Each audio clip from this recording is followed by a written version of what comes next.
बहुत समय पहले की बात है। गौतम बुद्ध जब प्रचार के लिए निकले हुए थे तब वह एक गांव में पहुंचे और वहां अपना उपदेश सुना रहे थे। उनका उपदेश सुनने के लिए वहां गांव के सभी लोग आए हुए थे। गौतम बुद्ध कह रहे थे कि हमें कभी दूसरों की नकल नहीं करनी चाहिए। किसी भी काम को करने के लिए पहले हमें सीखना चाहिए, उसका पूरा ज्ञान होना चाहिए, तभी हमें उसी काम को करना चाहिए, नहीं तो हमें उस काम में हानि उठानी पड़ती है। गौतम बुद्ध का प्रवचन पूरा नहीं हुआ था तभी वहां एक स्त्री खड़ी होती है और बुद्ध को बुरा भला कहने लगती है। वह कहती है, यह तो एक ढोंगी इंसान है, इसकी बात को मत सुनो, यह हमें यहाँ ठगने आया है, इसे कोई ज्ञानवान नहीं है। वहां उपस्थित सारे लोग बुद्ध की ओर देखने लगे, लेकिन बुद्ध चुप थे और वह कुछ नहीं बोले। लेकिन अंत में उन्होंने कहा, समय सब कुछ सिखा देता है, हम सच्चाई से मुख नहीं मोड़ सकते।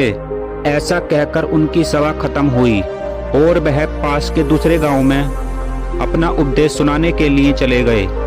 शाम का वक्त हो चला था। वह स्त्री जिसने बुद्ध का उपहास किया था, जब वह खाना बनाने के लिए चली तो उसने देखा अंगीठी में आग नहीं जल रही है।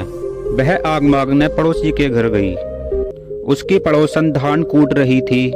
वह एक पतिव्रता नारी थी तथा ईश्वर की नियमित भक्ति किया करती थी, जिससे उसे कुछ विशेष शक्तियां प्राप्त थीं। जब वह उसके दरवाजे पर खड़ी होकर बोली, बहन आपके घर आग मिलेगी क्या? हमारी अंगीठी में आग नहीं जल रही है। उसने कहा, जी बहन मिल जाएगी, तुम यहीं ठहरो, मैं अभी लेकर आती हूँ। इतना कहकर उस स्त्री ने, जिससे वह अपने धान को कूट रही थी, उसे मूसल कहते हैं, उसने उसे हवा में उछाला और यूं ही हवा में रोक दिया और आग लेने के लिए चली गई। हवा में रुके हुए मूसल को देखकर वह स्त्री चौंक गई। जब वो आग लेकर आई तो उसने इससे पूछा कि बहन ये तुमने कैसे किया? उसने कहा, बस यूं ही, थोड़ा ईश्वर का भजन करती हूँ और वृद्धजनों की सेवा करती हूँ, यह सब उन्हीं की देन है। उसकी यह बात सुनकर अब यह भी कुछ ऐसा करना चाहती थी।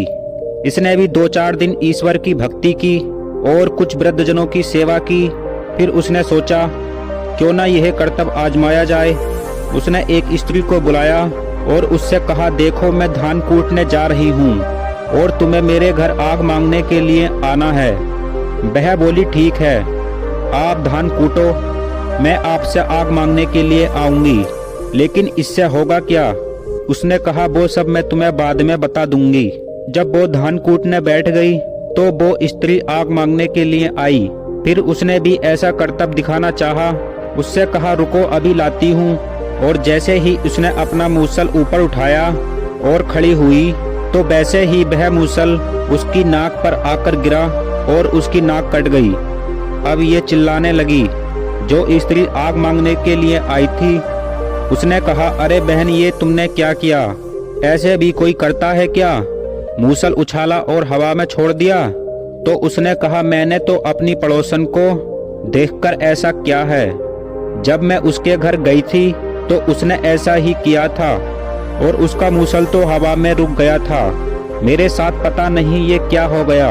तो उस स्त्री ने कहा, बहन वह बरसों से ईश्वर की भक्ति में लिप्त है, उसे कुछ शक्तियां प्राप्त हैं, वह तो कर सकती है, पर तुम्हें ये नहीं करना चाहिए था। अभी तुमने तो कुछ भी ईश्वर की भक्ति नहीं की। और बोली, जरा उस दिन वाली बात याद करो जब तुमने बुद्ध का उपहास उड़ाया था। वह समझा रहे थे हमें नकल नहीं करनी चाहिए, पर तुमने उनकी एक ना सुनी। अब तो पता चल गया ना। इतनी बात सुनकर अब वो बोली, मुझसे बहुत बड़ी गलती हो गई, मुझे वह अब कहाँ मिलेंगे? मुझे उनसे मिलना है। और वह उन्हें ढूंढने के लिए निकल पड़ी। पड़ोस के गांव में उनका प्रवचन चल रहा था। वह वहां पहुंचकर बुद्ध से माफी मांगने लगी। बुद्ध ने कहा, कौन हो तुम? उसने कहा, मैं वही हूँ जिसने आपका मजाक उड़ाया था, मुझे माफ कर दो। बुद्ध ने कहा, तुम्हें अपनी गलती से सीख लेनी चाहिए। और अपने जीवन को एक नया मार्गदर्शन देना चाहिए। वह बुद्ध से बहुत प्रेरित हुई और अब पूरे मन से ईश्वर की सेवा में लग गई। दोस्तों, आप इस कहानी से क्या सीखते हैं, आप कमेंट में जरूर बताइए। और हमारे चैनल को सब्सक्राइब नहीं किया है तो सब्सक्राइब जरूर कीजिए।